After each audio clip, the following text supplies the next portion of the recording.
Here are the top stories for today, November 19, 2019. Malacanang is grateful for the latest SWS survey showing an excellent net optimism score.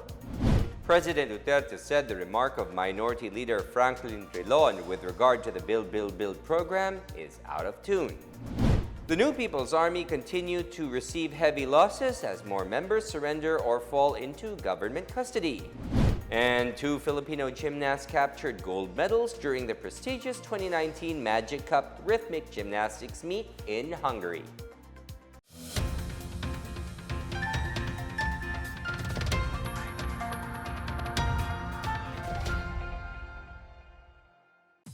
Good day, I'm William Theo. Welcome to the PNA Newsroom. Our top story for today, Malacanang is grateful for the latest SWS survey showing an excellent net optimism score. The Social Weather Station survey conducted in September showed that 36% of Filipinos considered their lives to have improved over the past 12 months, while 5% expect it to get worse. This yielded a net score of positive 41, lower by a point from the second quarter record, but still classified by the SWS as excellent. Presidential spokesperson Salvador Panelo said that despite criticism from the opposition, Filipinos still recognize the efforts of the Duterte administration to improve the quality of their lives. Panelo assured the public that the Duterte administration will continue to carry out programs and projects to alleviate poverty and improve the economy. Meanwhile, the Philippine National Police on Tuesday welcomed the latest SWS survey, saying the improved quality of life is fairly consistent with PNP data on the improved crime situation. PNP Officer in Charge Lieutenant General Archie Gamboa cited the 4.89% drop in nationwide crime volume during the third quarter of 2019 as compared with the same period in 2018. The PNP's third quarter crime data showed significant decreases among crimes against persons and crimes against property in most crime categories such as murder, homicide, physical injury, robbery, theft, and carnapping, except for rape that rose to 3.47% from July to September this year. Murder cases decreased by 9.81%, homicide by 11.90%, and robbery by 4.52%. Crime solution and crime clearance efficiency ratings were consistently posted at double-digit figures in the third quarter, indicating the capacity to solve and clear criminal cases.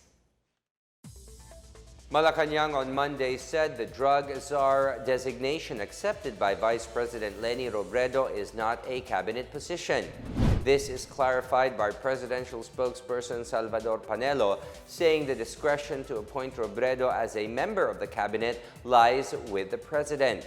President Duterte designated Robredo as co-chairperson of the Interagency Committee on Anti-Illegal Drugs until the end of his term on June 30, 2022.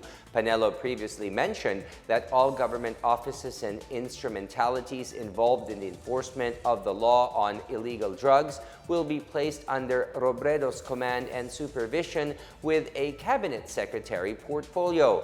In an interview with reporters on October 31st, Duterte himself said he would give Robredo a cabinet position so that she will have the authority to take over all drug-related agencies and bureaus.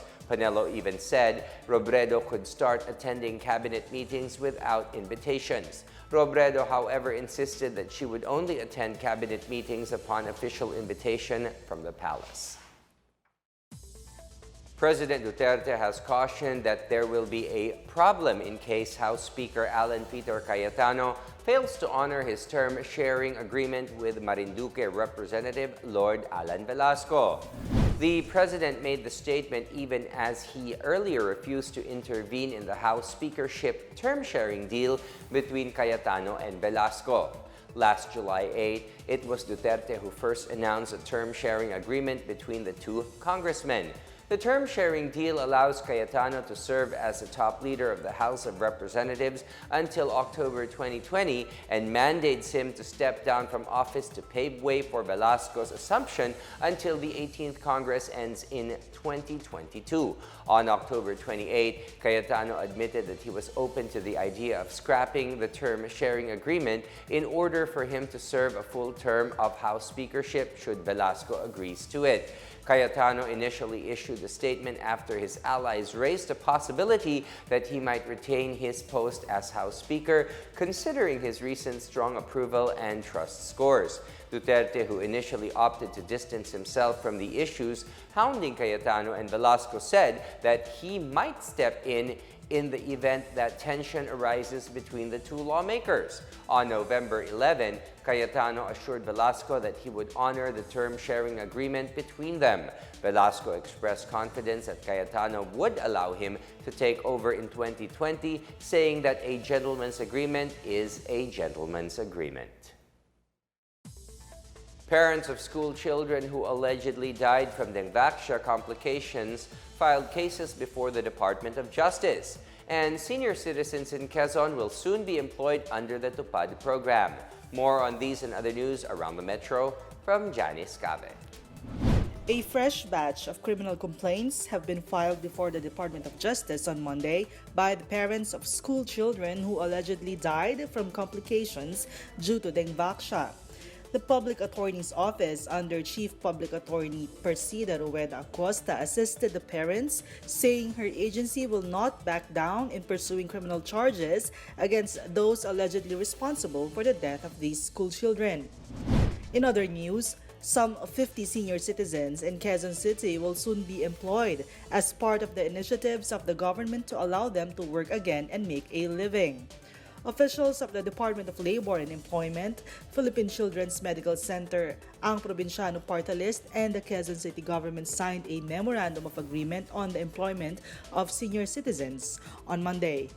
The senior citizens will be employed under the Tulong Pangkabuhayan sa Ating Displaced and Disadvantaged Workers Program or TUPAD, where they will be paid a daily minimum wage for at least 6 hours of work at the hospital. Meanwhile, around 1 billion pesos worth of unclaimed sweepstakes prizes were forfeited and will be transferred to fund the Individual Medical Assistance Program of the PCSO. PCSO General Manager Royina Garmes said the EMAP was given more allocation after the PCSO's charity fund increased due to the forfeiture of the unclaimed prizes. She said the forfeited prizes were from traditional sweepstakes such as Lotto, Kino, and 6-digit games. For the PNA Newsroom, I'm Janice Cave. Still to come, President Duterte said the remark of Minority Leader Franklin Drilon with regard to the Build, Build, Build program is out of tune. And Bayan Muna Party List Representative Carlos Zarate refused to hold a dialogue with AFP on the government's insurgency campaign. More on these when the PNA Newsroom continues.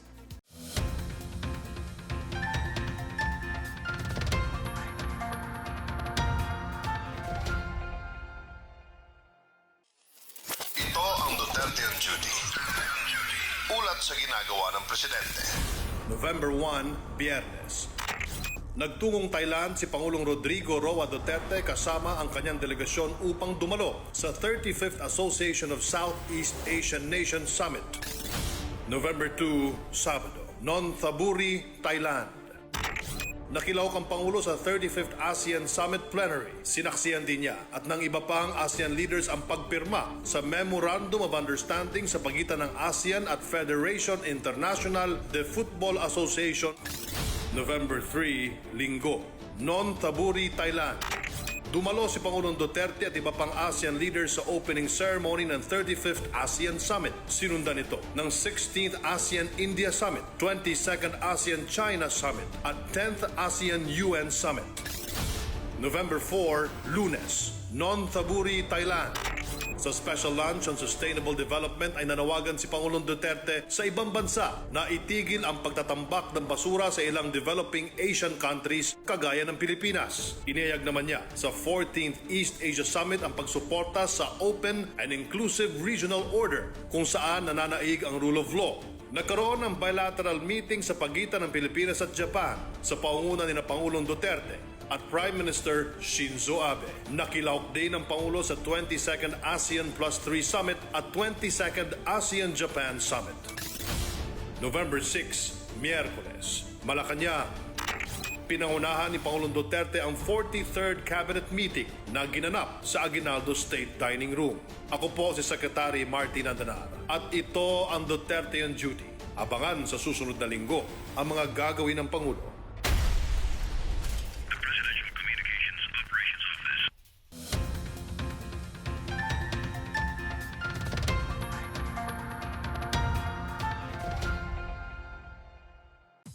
President Duterte has chided Senate Minority Leader Franklin Drilon for making a statement that he is out of tune with regard to the current administration's ambitious Build, Build, Build infrastructure program. More on this from Rom Dulfo. President Duterte disputed Senator Franklin Drilon's claim that the government's infrastructure program was a dismal failure. The president said around 9 trillion pesos is estimated to be earmarked for the implementation of 100 key infrastructure projects and over 10,000 small infrastructure projects under the Build, Build, Build program.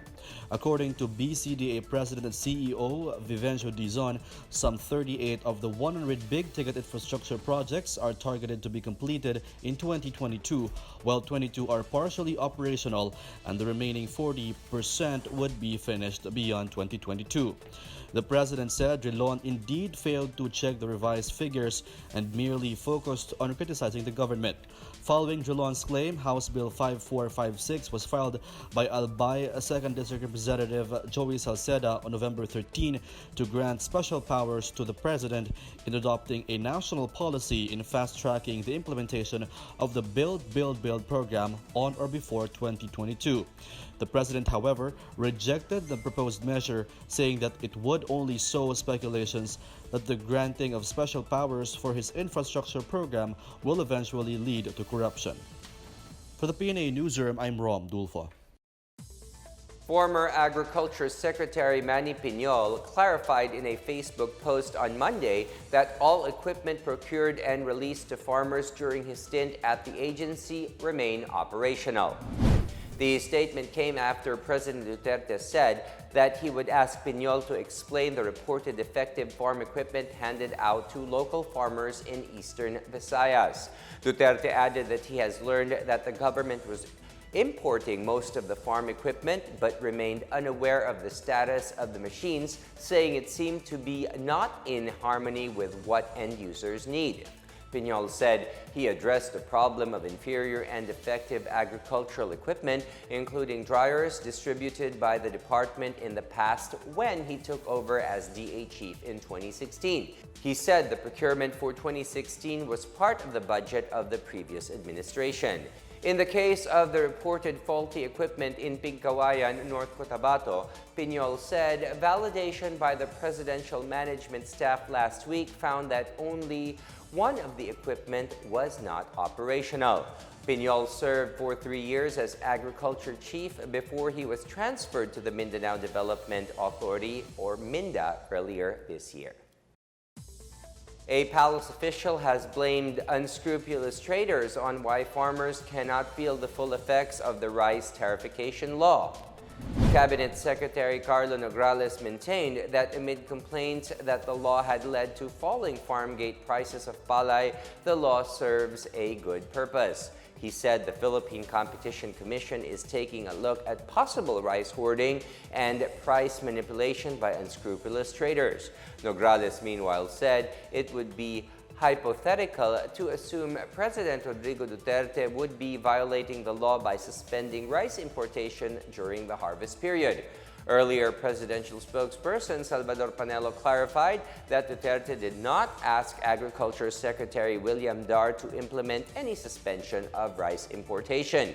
He also bared that Duterte has offered to hold a dialogue with local farmers to discuss their concerns, particularly the adverse effects of tariffication. The Philippine Air Force in Eastern Visayas is reaching out to campuses in a bid to shield students from recruitment activities of the New People's Army. Air Force personnel led on Saturday a community peace development forum at the Leyte Normal University attended. The initiative is part of the role of the National Task Force created by Executive Order 70, which directs a whole-of-nation approach in ending local communist armed conflict. Air Force Region 8 Group Commander Mayroade de Leon said the campus-based forums are done in response to the recruitment of students by the NPA. He added that these are also for educators to further strengthen their objective in sparing the youth from the persuasions of NPA's front organizations. This is the second round of the campus-based forum. The first one was held at the Eastern Visayas State University's main campus with over 800 participants.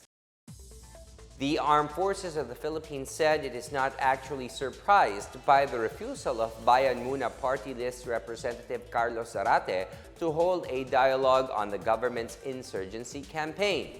AFP spokesperson Edgar Arevalo on Monday said Zarate's refusal may be because he does not want to be confronted with mounting evidence of the communist terror group's infiltration of sectoral groups. This includes the transfer of funds from foreign funding agencies through left-leaning organizations, deceptive recruitment and exploitation of minors and indigenous peoples, exploitation of issues involving women and children, and the alleged abuses of human rights. Despite this, Arevalo said the AFP continues to make its offer to parties who are willing to hear the truth on the activities, the cunning, and the design of the communist terrorist group. He added that the military is making the same offer for institutions or individuals truly aspiring for lasting peace and inclusive development reign supreme for the nation's children. The New People's Army continues to receive heavy losses as more of its members surrender or fall into government custody. More on this from Benj Bondo. 2 former New People's Army rebels and 41 other members of leftist groups voluntarily surrendered to Pandi Municipal Police Station over the weekend. The surrenderers include members of Kalipunan ng Damayang Mahihirap or Kadamay, the Narciso Antaso Aramil Command, Eduardo Dagle Command, Sosyalistang Partido ng Pagawa, and Komiteng Larangang Guerrilla Tarlac Zambales. They voluntarily surrendered themselves to Pandi Police with no firearms and explosives. The surrenderers will receive livelihood assistance, skills training, and other interventions from the government to help them become productive citizens. In Aurora Province, a 22-year-old supply officer of the Platoon Uno under the Kilosang Larangang Guerrilla voluntarily surrendered to the Army last week. He was presented to Aurora Governor Gerardo Noveras at the Aurora Provincial Capital on Monday. The surrendered NPA officer yielded 2 high-powered firearms and live ammunition. The 91st Infantry Battalion said the surrender was the result of the intensified focused military operations against the NPA terrorist group.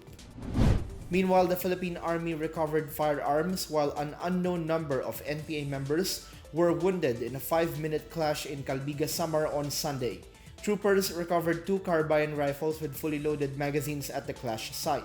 The encounter occurred as the 46th Infantry Battalion acted on reports from villagers on NPA's extortion activities. For the PNA Newsroom, I'm Benj Bondo.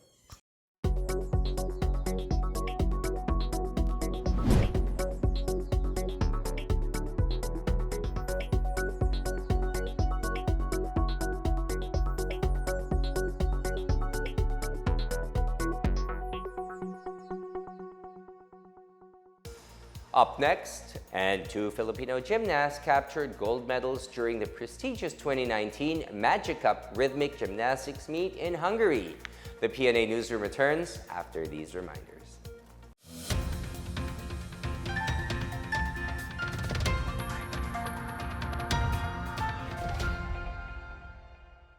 Idi, agpahakot kami. Yung tatan, sir, haanin.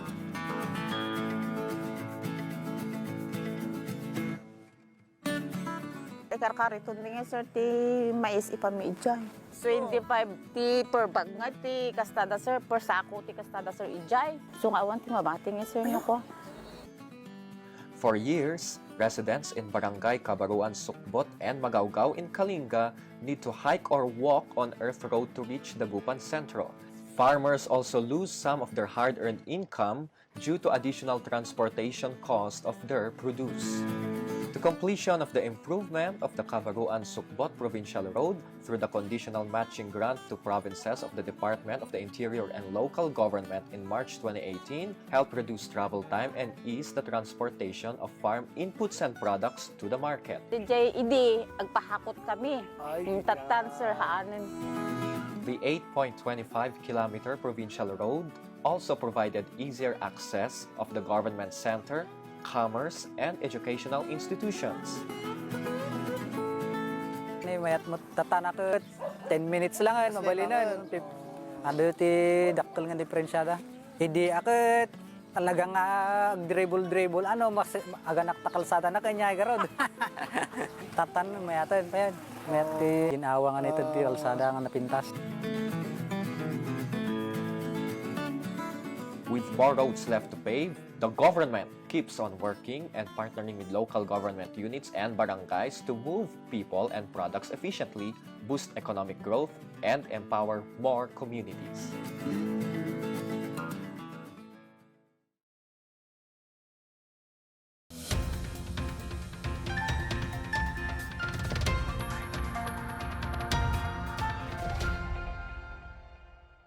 The League of Municipalities of the Philippines will provide dump trucks and free Wi-Fi service for every municipality all over the country under its new national president, Narvacan Ilocos Sur Mayor Luis Chavit Singson.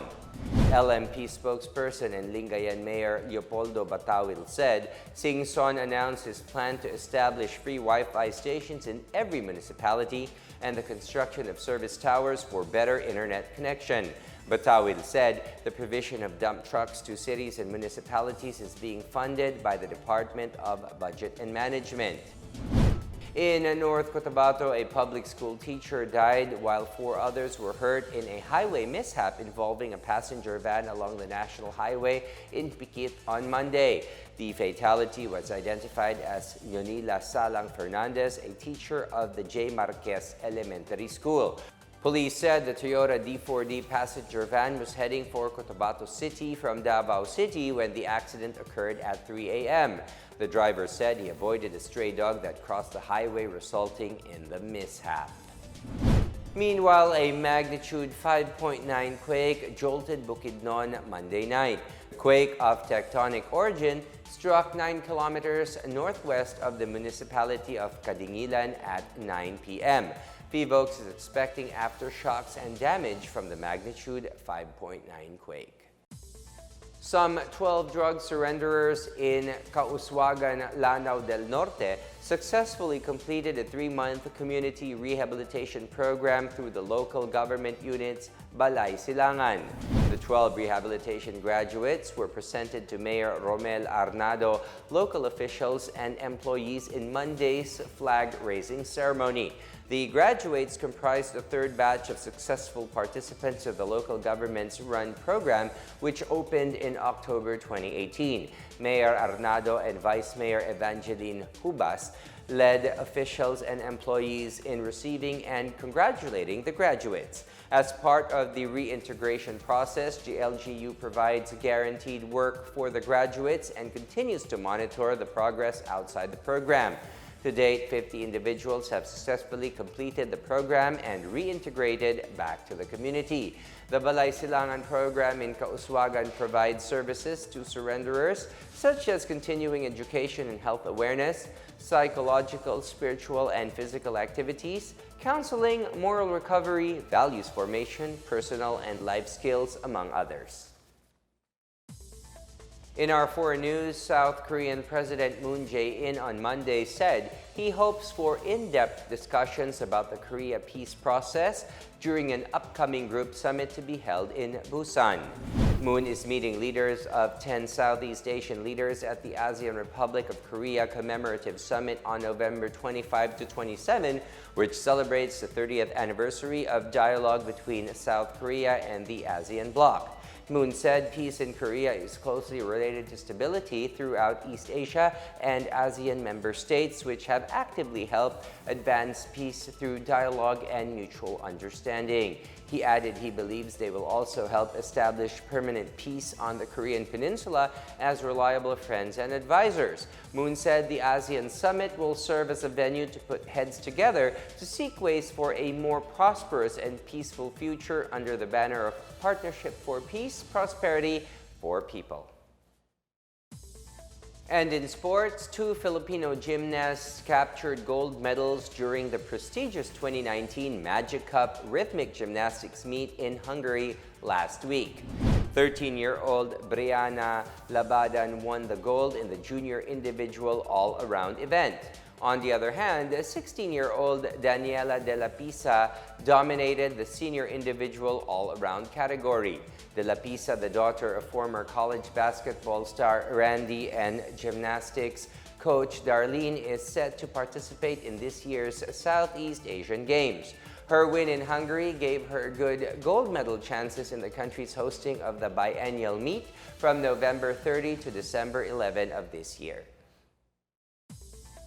The Diocese of Maasin in southern Leyte has started on Sunday the 500 days countdown to the 500th anniversary of the first Mass in the Philippines. Over 6,000 pilgrims and visitors attended the Mass and opening salvo on the symbolic first day of the countdown at the provincial capital grounds. Maasin Bishop Reverend Precioso Cantillas hosted the Eucharistic celebration. Limasawa Commission Head of Education and Promotion Jerome Paler said the celebration is significant as it remembers the start of Christianity in the Philippines. Meanwhile, a shrine and pilgrimage center will be constructed in Magallanes Village in Limasawa Island, where the first Mass was believed to have taken place. Another structure that will be installed in strategic locations is the solar-powered lampposts symbolizing the daub, or the bonfire that led Ferdinand Magellan's fleet to the island. A Gawad Kalinga village will also be built on the island, meant for those families who will be affected by the improvements. Let's now check out the latest update on Typhoon Ramon from Pag-asa.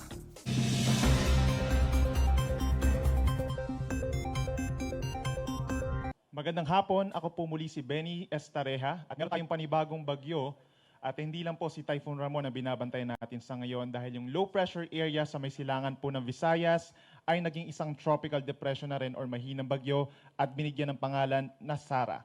Itong si Typhoon Ramon sa ngayon ay namataan 120 kilometers sa silangan ng Calayan, Cagayan. Taglay ang hangin na 120 kilometers per hour malapit sa sentro or sa mata nito at may bugso naman na hanggang 165 kilometers per hour. Ito po ay halos hindi kumikilos sa nakaraang 24 oras at inaasahan pa natin na maring mamayang gabi or bukas ng umaga ay tatama ito sa kalupaan ng Cagayan, dadaan din dito sa may parteng Apayao and eventually sa may Ilocos provinces patungo dito sa may West Philippine Sea by tomorrow. Ito naman yung latest location nitong si Tropical Depression Sara. As of 4 p.m. ay nasa 710 kilometers ito sa silangan ng Virac, Catanduanes. Taglay ang hangin na 55 kilometers per hour malapit sa sentro at may bugso naman na hanggang 70 kilometers per hour. Hindi katulad nitong si Ramon, ito pong si Sara ay mabilis sa ngayon. 35 kilometers ang bilis nito moving northwestward. Babala sa ating mga kababayan pa rin po sa Northern Luzon ay mag-ingat sa posibleng dulot na bugso ng hangin at malakas po na ulan na halos katulad lamang nitong kay Bagyong Ramon.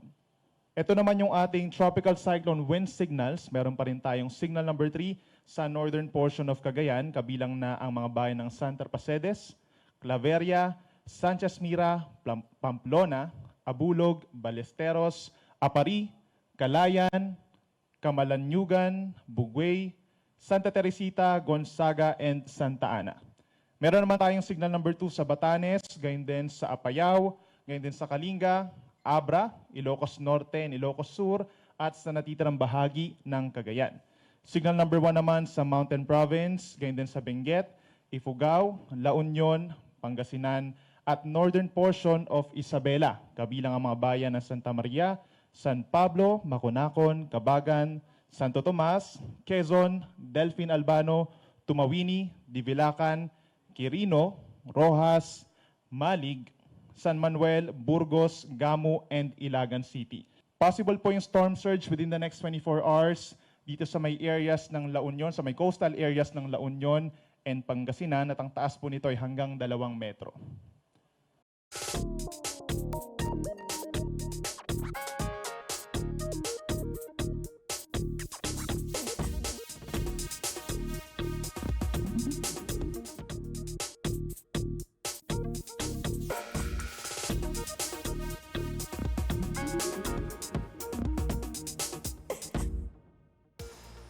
Here's another look at today's biggest stories.